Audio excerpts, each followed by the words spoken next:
Olha o que o nosso presidente Bolsonaro falou. Por falta de conhecimento, meu povo pereceu. O Brasil tinha tudo para quebrar, com a pandemia e com a guerra lá fora. Aconteceu o contrário, a equipe que tinha do nosso lado. A economia voltou em V, tivemos superávit, e aconteceu aquilo final de 22. Só o presídio comemorou. E o sistema, que tem nome e sobrenome. Mas vamos considerar a página virada. Vamos ver o futuro, olhar para frente. E tornar inelegível porque me encontrei com embaixadores. Eu não me encontrei com traficantes no Morro do Alemão. A segunda inelegibilidade, porque no 7 de setembro eu botei do meu lado um empresário. Então, porque eu botei esse empresário do meu lado, inelegível. Eu não botei do meu lado a dama do tráfico. Tentaram por várias vezes nos censurar. Isso daqui representa a liberdade para nós. Quantas vezes tentaram aprovar urgência para um projeto de controle da mídia social? Se não transmitir a verdade, não mostrar a verdade, ele acaba por si só. E quem age com isenção, com responsabilidade e com a verdade, cresce. Não justifica o que fizeram até agora. Mas eu acredito que já chegamos no ponto de inflexão. Mais que esperança, nós devemos fazer a nossa parte. Não é fácil você lutar contra um sistema. Olha só, aqui do lado, mais para cima um pouquinho, São Paulo. Quando nós assumimos, os portos eram de responsabilidade do Tarcísio. Lá dava prejuízo de 500 milhões por ano. 22 passou a dar lucro de 500 milhões. Para onde ia esse 1 bilhão só no Porto de Santos? Itaipu Binacional, mas por que era cobiçada Itaipu Binacional e ainda é cobiçada? Porque é uma estatal que não é auditada pelo TCU, então você pode meter a mão até o sovaco que não tem problema. Ao longo de 4 anos, além de gerar energia, além de diminuir o valor da tarifa em dólar, fizemos a segunda ponte com o Paraguai, alongamos em 600 metros o aeroporto de Foz do Iguaçu, asfaltamos a Transboiadeira, atendemos mais de 50 municípios com pequenas obras. O Jorge Seif faltou só um passo para nós começarmos a praticar piscicultura naquele lago, que tínhamos como projeção aumentar em 20% o volume de pescado no Brasil. Esse país ninguém pode passar fome. Tem meios, e assim a gente vai citando cada ministério, como o Rogério Marinho, que levou água para o Nordeste, como a Tereza Cristina, que abriu mercado para o agro, para o mundo todo. Como nós fomos na iminência de uma guerra, conversar com o presidente Putin, ia faltar fertilizante para o Brasil, negociamos diesel, ele queria comprar ovos da gente. Falei com a Tereza, se abrir o mercado agora, vai o ovo custar de menos de R$1 para R$2 a unidade no Brasil, espera um pouquinho mais. Apesar de produzirmos 1.700 ovos por segundo, não é o suficiente para atendermos o mercado lá de fora. Todos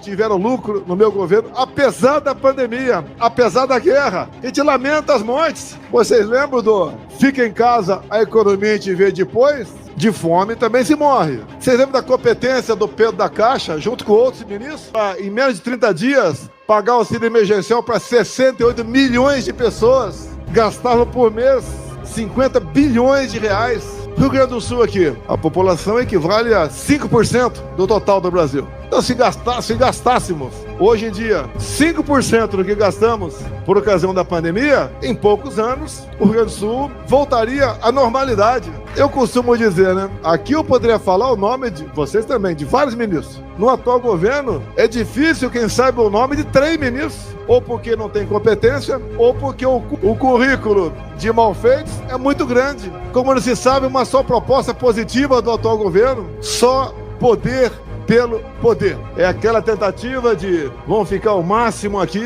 e explorar o máximo. E ouso dizer que a política econômica do atual governo é nota 10 para os propósitos que a esquerda se propõe: empobrecer a todos e dominá-los. Imaginem vocês se no dia 30 de dezembro de 22 eu não tivesse saído do Brasil. Com 8 de janeiro acontecendo, onde estaria uma hora dessa? Não sabia o que ia acontecer, mas pressentia que algo de errado estava por vir. Fiquei 3 meses lá fora, fui muito bem tratado por brasileiros lá nos Estados Unidos e voltamos para cá com todos os riscos. Acusação de toda a ordem. Grande mídia, ao vivo, estou pronto para ser sabatinado por vocês. Vamos falar de baleia, de presente, de vacina, de golpe. Boa exposição, ao vivo, com edição não não tem satisfação maior do que aquele de servir, de poder ajudar o próximo. Quem era Jair Bolsonaro, daquela foto ali com o meu pai, aquela coisa rara, uma fotografia, em 1960. Chegar onde chegou é um sinal que todos nós podemos chegar onde sonhamos ou onde o destino reserva um lugar para nós.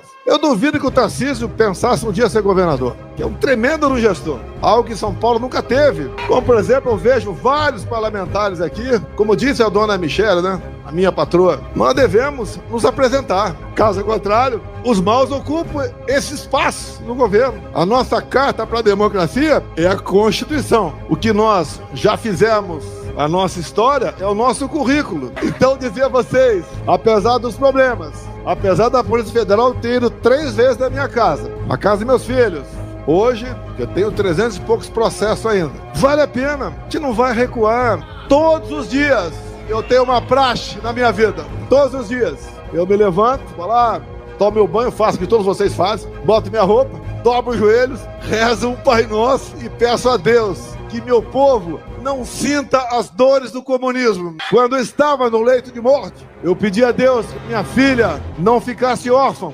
Fui atendido. Como agora eu fiz um pequeno texto de 14 ou 15 pequenos itens sobre o caso Adélio, sobre o delegado que investigou o caso Adélio, o dono do inquérito. Esse mesmo delegado que nada apurou porque não quis apurar, foi prestigiado, é diretor de inteligência da PF. E agora, um dos advogados sofre uma ação da Polícia Federal, tem apreendido um Porsche, um avião e congelado 200 milhões de reais. Esse advogado, que no dia 7 de setembro de 2018, foi a Juiz de Fora para atender o Adélio por questão humanitária, descobrir um advogado samaritano. Roraima tem uma tabela periódica lá. Além disso, tem o Vara do Rio Cotingo, 12 quilômetros por 600 metros. De cota, ali dá para gerar energia para metade do Brasil, para agregar valor em nossos minérios, para fazer do Brasil realmente uma terra prometida, trazer paz, prosperidade, ordem e progresso para todos nós. Onde erramos ao longo de décadas nas escolhas, escolher o mal vai pagar o preço. Mas vamos lá, pessoal, o futuro está nas mãos de cada um de nós. Apesar de eu ser Messias, eu não sou salvador da pátria. Nós temos tudo para ser uma grande nação. A Europa, o Parlamento Europeu deu uma guinada forte à direita. Tá o Milei, que deve chegar hoje à noite aí. A Meloni, na Itália. As novas eleições na França. Se Deus quiser, Bukele, é o Salvador. Se Deus quiser, Trump, em novembro. Nunca o mal venceu o bem. E não vai ser dessa vez. Não é para o meu bem, não. Ser presidente, se você não tiver muita força de vontade, muita coragem, você faz o que os outros sempre fizeram. Dá para mudar, tem jeito, boas pessoas ao seu lado, um povo que cada vez mais aprende, tem informação, tem instrução, tem liberdade de imprensa, um povo que deve servir de norte para nós políticos. Nunca um político pode ser mais do que um povo. E ambição só se for para se mudar e mudar o destino do seu país. Não ambição pelo poder. Isso é péssimo. Quem quer o poder, pelo poder. Temos eleições esse ano. Votem com a razão e não com o coração ou emoção. Porque se nós tivermos, porque a composição do TSE já mudou, tivemos uma grande bancada em 26, pode ter certeza que a gente faz pelo parlamento, não pela canetada, uma história melhor para todos nós. Muito obrigado a todos vocês.